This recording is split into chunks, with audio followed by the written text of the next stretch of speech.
Leímos en el Evangelio según Mateo el capítulo 6 y el versículo 9, el momento en el que el Señor Jesús enseña a orar a sus discípulos. Y como decíamos cuando hablamos de la manera en la que el Señor Jesús oraba, más que enseñarles una oración, ¿os acordáis cuando dice, vosotros oraréis así, Padre nuestro que estás en los cielos? Y todos conocéis muy bien esa oración. Pero decíamos el primer día que más que enseñarles a que repitiesen una oración una y otra vez, lo que estaba es diciéndole exactamente la base y lo más importante de la relación de Dios con cada uno de nosotros y la manera en la que nosotros podemos dirigirnos al Señor. Así que, aunque a veces podamos decir esta oración tal como el Señor Jesús la dijo, yo sé que muchas personas lo hacen de una manera rutinaria y ni siquiera piensan en las palabras, pero eso no quiere decir que nosotros no lo hagamos nunca tampoco. Pero lo que realmente es importante es que nos fijemos por qué el Señor les habló de esa manera y por qué Él les estaba explicando todo eso. Y os acordáis que lo más importante de todo, la manera en que Él le dijo cómo dirigirse a Dios, era en primer lugar llamarle a Dios como Padre. Y la palabra que Él utiliza en el hebreo es Abba, que significa papá. Así que está hablando no solo de una relación con el Dios absolutamente extraordinario, el único que existe, el que es majestuoso, todopoderoso, santo, al que nosotros adoramos y que estamos siempre en su presencia, sino saber que Él es nuestro Padre, que Él es nuestro papá. Así que las cosas pasan a ser completamente diferentes, incluso en el sentido de que nosotros no estamos, como muchas veces pensamos, lejos de Dios, porque no estamos lejos de nuestro Padre. Y ese Padre es un Padre absolutamente extraordinario. Como los religiosos no lo entendieron, el Señor Jesús un día tuvo que contarles una historia en Lucas capítulo 15, ¿os acordáis? Del padre que tenía 2 hijos y cómo uno de los hijos se fue y cómo el otro quedó en su casa, pero no quería saber nada de su padre. Y la Biblia habla que ese padre iba todos los días a esperar a que su hijo volviera. Ese es nuestro Padre, ese es Dios. Así que muchas veces cuando nosotros pensamos que Dios está lejos, no es que Él esté lejos, somos nosotros los que nos sentimos lejos de Él. Él siempre está cerca, lo más cerca que nos podamos imaginar. Y por eso impactó a todos, no solo a los discípulos, sino a toda la gente que veía al Señor Jesús, que Él se dirigiese a Dios así, como su Padre, como su papá, y dijera, todos tenéis que hablar con Dios de esta manera, porque es Dios así que os cuida. ¿Y os acordáis que hablamos de eso la última vez? Pero ahora hay algo que me sorprende, porque sabéis que en la palabra de Dios no sobra nunca ninguna palabra, ni falta ninguna. Por eso es la palabra de Dios, y es el Espíritu de Dios el que dirige todo lo que está escrito ahí, y el que inspira todo lo que está escrito. Y nosotros podíamos pensar que el Señor Jesús podía predicar y podría orar sobre todo, diciendo, Padre que estás en los cielos, y hubiéramos aprendido perfectamente la lección de dirigirnos a Dios como nuestro Padre. Pero Él no quiso que sus discípulos dijeran, Padre que estás en los cielos, sino que dijeran, Padre nuestro que estás en los cielos. Así que algo tiene muy importante esa palabra. Y yo espero que en muy pocos minutos el Señor nos pueda hablar para darnos cuenta de lo que significa ese nuestro. Porque se trata no solamente de que nosotros nos dirigimos a Dios en cualquier momento de nuestra vida y Él nos escucha, y Él te escucha, seas quien seas, y estés donde estés, pero se trata también de que podemos dirigirnos a Dios todos juntos. Se trata de que es no solamente el Padre mío, sino el Padre de cada uno de nosotros. Y el Padre de todos juntos al mismo tiempo, el Padre tuyo también el mío. Pero tú no oras diciendo Padre mío y yo Padre mío, sino que oramos juntos diciendo Padre nuestro. Y eso es muy importante, porque se refiere a todo lo que significa el pueblo de Dios. Y eso tiene que ver con no solamente estar juntos, sino disfrutar de nuestro Padre todos juntos. Significa que cuando oramos, podemos orar en nuestra casa, pero también orar a solas, pero también oramos como familia. Y entonces le decimos Padre nuestro. Me entristece muchísimas veces cuando hablo con personas, matrimonios, incluso con muchos años en el Evangelio, y me dicen que nunca oran juntos. Yo les digo, estáis perdiendo la mayor bendición que existe en la familia, que es orar juntos, estar en la presencia del Señor juntos. Y si no lo has hecho nunca, comienza desde hoy. Porque no existe nada mejor que eso, que toda la familia pueda orar juntos, porque cuando estamos orando juntos, entonces decimos, Padre nuestro. Tiene que ver con que todos estamos también al mismo nivel delante de Dios. Y esto es algo que nos cuesta mucho entender, porque dentro de nosotros tenemos todo lo que es la religiosidad metida tan dentro de nuestro corazón que nos es difícil quitar todo eso, todo lo que desagrada a Dios.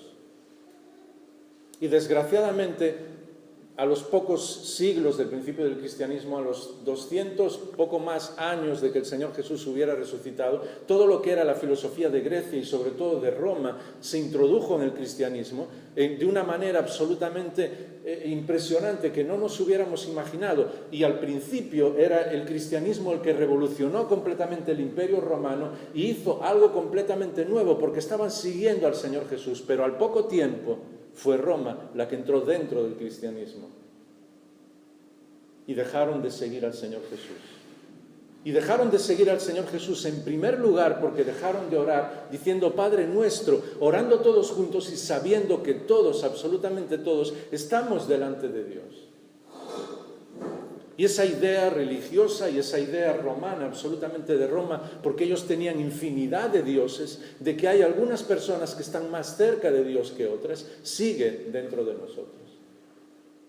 Y muchas veces, incluso cuando oramos, y a mí me encanta orar con la gente, y a veces cuando alguien viene y dice, ora conmigo porque sé que el Señor te escucha, lo primero que le digo, yo sé que el Señor te escucha a ti también, yo oro contigo, pero no pienses que me está escuchando más a mí, porque la Biblia dice que no es así. Y a veces nosotros pensamos que personas, porque se expresen de una determinada manera o oren muy muy bien, nosotros decimos, uy, ¿cómo ora esa persona? Y no nos damos cuenta de que es Padre nuestro, de todos. Y para que lo entendáis, yo tengo 3 niñas. Si algún día se ponen de acuerdo para decirme alguna de ellas, no, habla tú con papá para decirle eso, que a mí no me hace tanto caso, será el día más triste de mi vida, os lo aseguro. Porque lo que yo quiero es que cada una de las 3 se exprese conmigo. Y nosotros muchas veces pensamos y decimos, no, va a orar tal persona porque ora muy bien y Dios la escucha. No, Dios te escucha a ti también, es el Padre nuestro. No es de una persona determinada, no es de alguien que pueda orar muy bien, no es de alguien que pueda expresarse muy bien, es el Padre de todos, de cada uno de vosotros. Y lo que tú le digas al Señor tiene una trascendencia impresionante para Él, porque es tu papá y quiere escucharte. Y por eso habla del Padre Nuestro. Y esto nos lleva a lo que es realmente la relación con Dios, porque en todas las religiones hay mediadores, en todas las religiones, y esto, como os decía, viene de Roma, hay santos, hay personas que, no, es que Dios va a escuchar más. Lo habéis escuchado muchas veces cuando hablamos con personas incluso de trasfondo católico romano, lo primero que te dicen, no, es que Dios escucha más a los santos. Yo se lo digo a María porque le escucha más. Y ¿sabes cuál es el problema? Nosotros acabamos creyendo eso también. Dios escucha más a tal pastor, o Dios escucha más a tal persona. Y esa religiosidad viene dentro de nosotros. Y si os fijáis, absolutamente todas las religiones y sectas en el mundo tienen mediadores. Alguien que está en medio entre tú y Dios. Y tantos años hace que el Señor Jesús le enseñó eso a sus discípulos y seguimos sin aprenderlo. Es el Padre nuestro, de cada uno. Dirígete a Él, habla con tu papá, porque Él quiere escucharte. Y porque las cosas que Él quiere decirte a ti son para ti. De la misma manera que cuando hablamos con nuestros hijos hay cosas especiales con cada uno de ellos. Porque cada uno de ellos es diferente. Y es curioso porque eso se nos entra, se nos pega, se nos introduce dentro de nosotros sin que nosotros nos demos cuenta. Y muchas veces estamos siguiendo más a muchas personas que al propio Señor Jesús y mucho más que lo que la Biblia dice. Otra vez, de ese trasfondo de que hay personas que pueden estar más cerca del Señor que nosotros. Y toda la Biblia y los Evangelios y sobre todo el libro de los Hechos te enseñan todo lo contrario. Lo que tú tienes que hacer es acercarte al Señor, no tanto lo que otras personas digan. Y si no me crees, lo mejor que puedes hacer es leer el libro de los Hechos y olvidarte de lo que yo he dicho. Te lo digo sinceramente. Sinceramente. Y encuentras que Pablo, por ejemplo, la persona que descubrió, porque el Espíritu de Dios se lo reveló, algunos de los secretos más profundos del carácter de Dios, llegaba a un lugar como Berea, empezaba a predicarlo a la gente. ¿Y sabes lo que ellos hacían? Porque ya se habían acostumbrado a leer la palabra de Dios. Decían, buscaban en la Biblia para ver si lo que decía Pablo era cierto. Y era Pablo el que hablaba. ¿Te imaginas que Pablo viniera hoy aquí y empezara a predicar? Estaríamos con la boca abierta durante días enteros, yo por lo menos, y no sería capaz de decirle ni una sola palabra. Pero el Señor nos enseñó a orar diciendo, Padre nuestro, es de todos. Si lo que cualquier persona dice es cierto, tiene que estar en la palabra de Dios. Y lo que hace el cambio es la palabra de Dios, no es lo que cualquier persona diga, aunque sea el mismo apóstol Pablo, ¿me entendéis? Y estoy llevándolo ya a la exageración, pero es así. Porque significa eso delante del Señor, que Dios no solamente nos escucha, sino que quiere que le hablemos y oremos todos juntos, y que la diferencia está en Él, no en lo que una persona pueda decirnos. Por eso, cuando oramos juntos, necesitamos no solamente mirar hacia arriba, sino hacia los demás. Ya somos muy individualistas. Pero si el Señor no hubiera hablado, no hubiera dicho en cuanto a lo que es ese Padre nuestro, imagínate lo que nosotros hubiéramos hecho. Necesitamos ver a los demás como personas que han recibido la gracia del Señor Jesús igual que nosotros.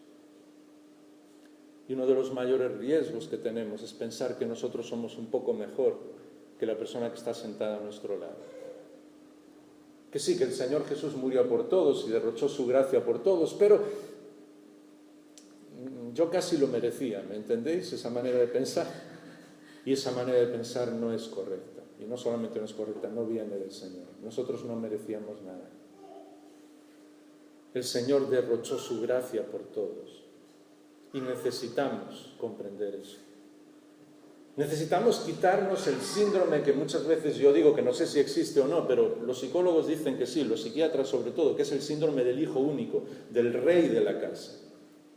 Muchas veces nosotros pensamos que somos los reyes de la casa de Dios. ¿Me entendéis? Y no es así, no somos hijos únicos.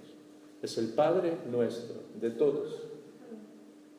Así que tenemos que disfrutar con los demás y ver a los demás como parte del cuerpo de Cristo que son y disfrutar con lo que otras personas hacen.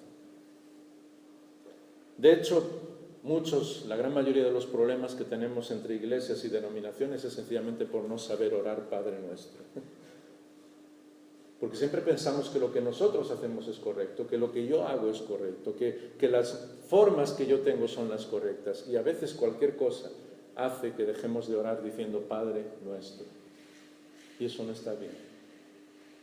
Tenemos que mirar hacia arriba, pero también aprender a mirar hacia los demás, los unos hacia los otros, como coherederos de la gracia de Dios. 2 o 3 detalles más. Cuando el Señor Jesús dijo Padre nuestro, no dijo Padre de vosotros, sino nuestro. Él, la Biblia nos dice que es el mayor, el primogénito entre muchos hermanos. ¿Sabes quién es tu hermano mayor? No es la persona que más haya evangelizado en esta vida, no es el pastor, no es un maestro impresionante. Y gloria a Dios por todas las personas. Nuestro hermano mayor es el Señor Jesús. Y por eso Él dice Padre nuestro. Y sabes, por eso Él dice, y le dijo a sus discípulos, donde están 2 o 3 reunidos en mi nombre, allí estoy yo en medio de ellos. Y habla del número mínimo, 2 o 3, porque, no sé si lo sabíais, hasta el día de hoy en las sinagogas judías, cuando se reúnen para leer la palabra de Dios y para orar, nunca empieza una reunión si no hay 10 hombres. Es un número que ellos habían puesto, no está en la ley, no lo vas a encontrar en ninguna parte de la Biblia, pero si vas un día por curiosidad a una sinagoga judía, vas a ver que no van a empezar la reunión aunque sea a la hora, si no hay como mínimo 10 hombres. Es un número que han puesto como que, si no, Dios no está ahí. El Señor Jesús les dijo a ellos, donde están 2 o 3, yo ya estoy en medio. Solo necesitas 2. Porque claro, no vas a llegar tú solo y orar Padre Nuestro si estás tú solo. Busca otro por lo menos. Necesitas como mínimo 2. Y eso fue lo que el Señor Jesús dijo.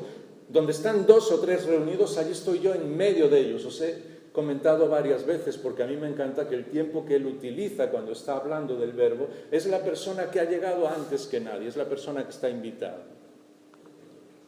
Así que cada vez que venimos a la presencia del Señor, el Señor Jesús no viene con nosotros, Él ya está ahí. Cada vez que venimos, digamos, a la presencia del Señor en el sentido de la Iglesia, porque la presencia del Señor está siempre con nosotros, en todos los lugares, ¿me entendéis? Pero cada vez que venimos a la Iglesia, no es que el Señor Jesús viene cuando nosotros abrimos a la puerta, Él está ahí invitándonos, venimos por Él. Y porque es nuestro Padre, venimos por Él. Así que si venías por alguna otra razón, si venías porque te gustan las predicaciones o la música, o te gusta ver a tus hermanos, o te gusta sentirte querido, o te gusta abrazar a la gente, todas esas son buenas razones, pero no es la mejor razón. Vienes porque el Señor Jesús te invitó y te está esperando. Esa es la razón. Por eso dice Padre Nuestro.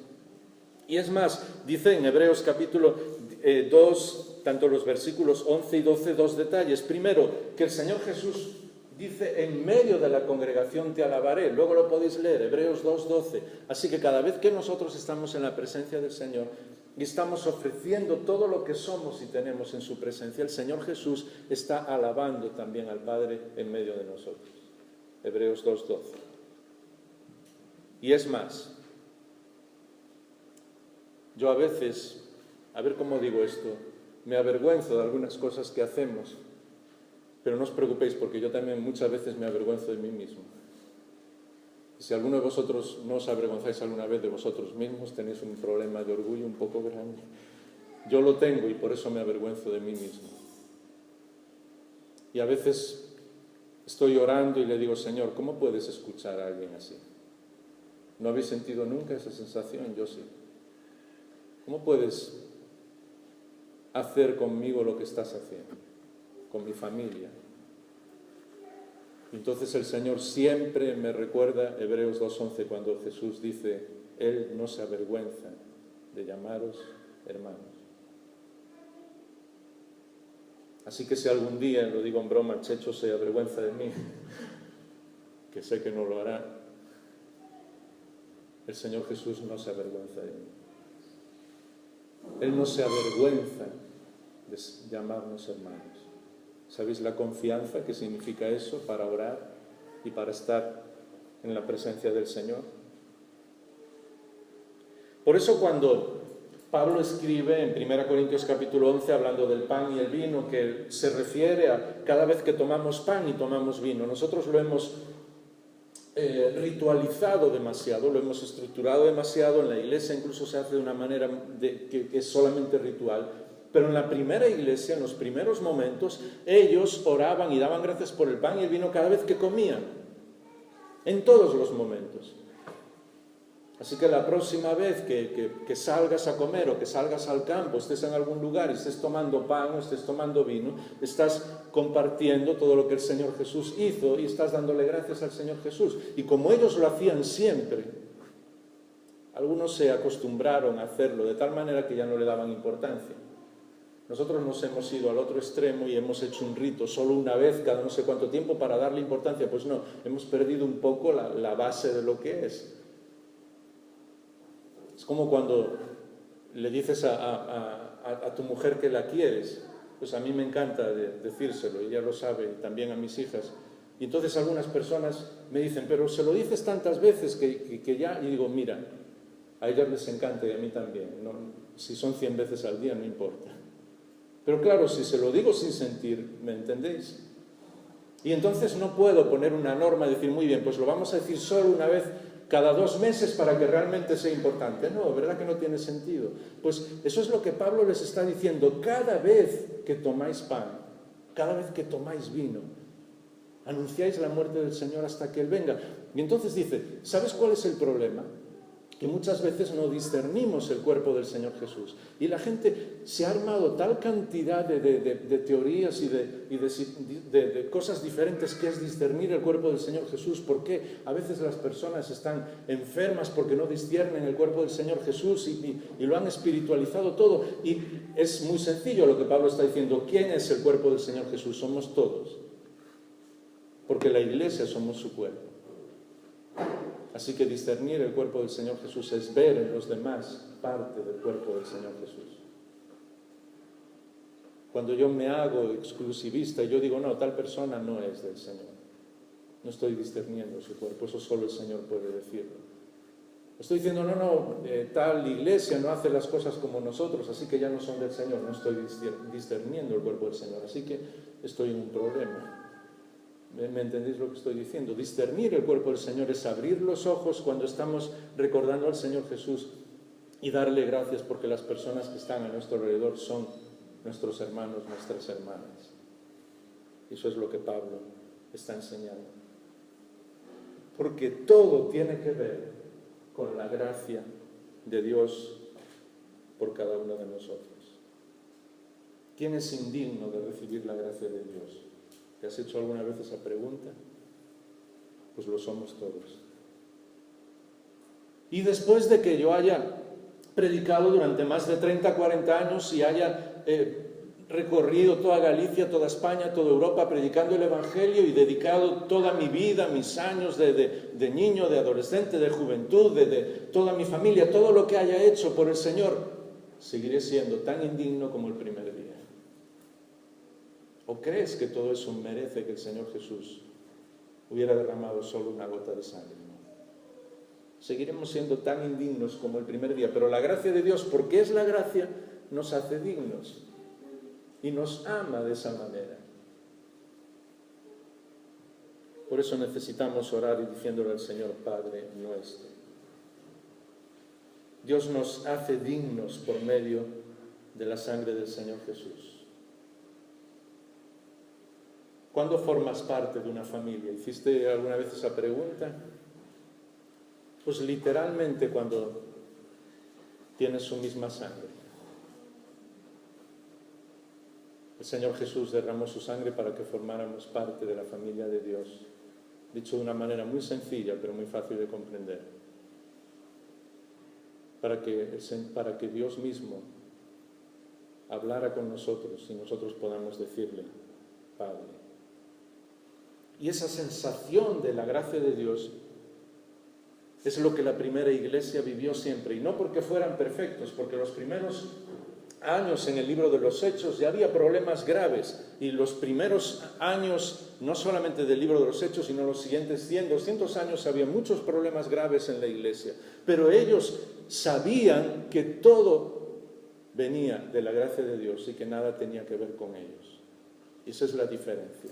En cuanto la iglesia se volvió arrogante, orgullosa, en cuanto vio la diferencia con los demás, en cuanto nosotros vemos la diferencia con los demás, en cuanto nosotros pensamos que somos mejores que otras personas, en cuanto dejamos de orar diciendo Padre nuestro, entonces entramos en la religiosidad y perdemos de vista a nuestro Papá que está en los cielos. Y lo que es peor, estamos impidiendo que la gracia de Dios nos renueve, que la gracia de Dios nos limpie por completo. Y por eso tú ves a Pablo en los últimos años de su vida, después de haber llenado todo con el Evangelio de Cristo, escribiéndole a uno de sus mejores amigos, a Timoteo, y diciendo algo muy simple, en una de sus últimas cartas ya, palabra fiel y digna de ser aceptada por todos, que Cristo Jesús vino al mundo para salvar a los pecadores. Y Pablo dice, de ellos, de los pecadores, yo soy el primero. Y la palabra que utiliza está sacada de términos de los Juegos Olímpicos. Él dice que es el campeón de los pecadores. Y no dice que fue el primero, dice, sigo siendo. Porque sabes una cosa, cuanto más te acercas a Dios, más te das cuenta de tu indignidad. Y más te das cuenta, yo sigo siendo el primero de los pecadores, Señor. Entonces tu Padre que está en los cielos te dice, no te preocupes, mi gracia es mucho más grande. Y te abraza. Y tú disfrutas de la gracia de Dios. Pero en el momento en el que tú te subes, y no es cuestión de subirse en la plataforma, ¿me entendéis? Pero un poquito a otro nivel, y tú piensas de una manera alegórica, no, yo ya soy un poco más.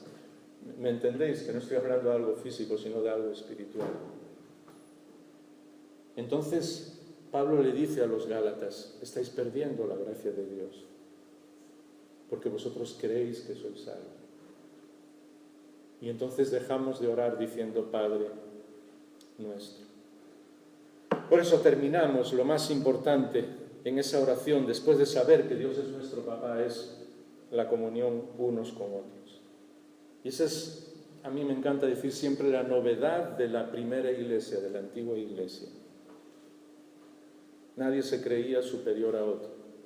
Todos vivían delante del Señor, todos los días. Se equivocaban a veces, cometían errores, pero a mí siempre me encanta decir que prácticamente todo el libro de los Hechos transcurre en poco más de entre 10, 15 años, no más. Y algunos piensan que ni siquiera llega a los 10 años. Y en esos 10 años hay cambios absolutamente radicales en muchas actuaciones de la Iglesia, en cosas incluso que creían no trascendentales, pero sí detalles. Porque la comunión era lo importante, porque todos eran iguales, porque podían tomar decisiones delante del Señor, porque nadie tomaba una decisión creyéndose superior a los demás, porque sabían orar diciendo Padre nuestro. Y nosotros a veces ahora solamente para cambiar la hora de la reunión necesitamos 40 años, ¿me entendéis? Vivían en esa dinámica de comunión, de tomar decisiones, de orar, y vez tras vez en el libro de los Hechos dice que oraban, y el Espíritu Santo les hablaba. Y eran los que habían estado con Jesús, y eran los discípulos que sabían 1000 veces más de lo que nosotros podemos conocer, y era el apóstol Pablo y Pedro, que el Señor les había revelado por medio de su Espíritu cosas profundas que nosotros hoy ni siquiera podemos arañar en lo más mínimo, que personas como el apóstol Pablo habían estado en la presencia del Señor, incluso con él, y le habían manifestado cosas. Pablo lo admite, que no era capaz ni siquiera de traducir con lenguaje, y eran capaces de cambiar cualquier cosa, cualquier situación, porque oraban diciendo Padre nuestro, y sabían que ellos no eran más importantes que nadie. De eso se trata la comunión, de eso se trata estar en la presencia del Señor. Y eso es lo que es verdaderamente revolucionario. Eso es lo que cambió la historia. Y eso es lo único que puede cambiar nuestra vida, la gracia de Dios y saber que todos somos hijos del mismo Padre, saber que dependemos de Él y saber que nuestro objetivo en la vida puede ser tener trabajo, o una casa, o una familia, o negocios, o no sé, podemos tener miles de objetivos en la vida que no son malos en sí. Pero nunca olvidéis que el objetivo primero en nuestra vida es parecernos a nuestro hermano mayor, al Señor Jesús.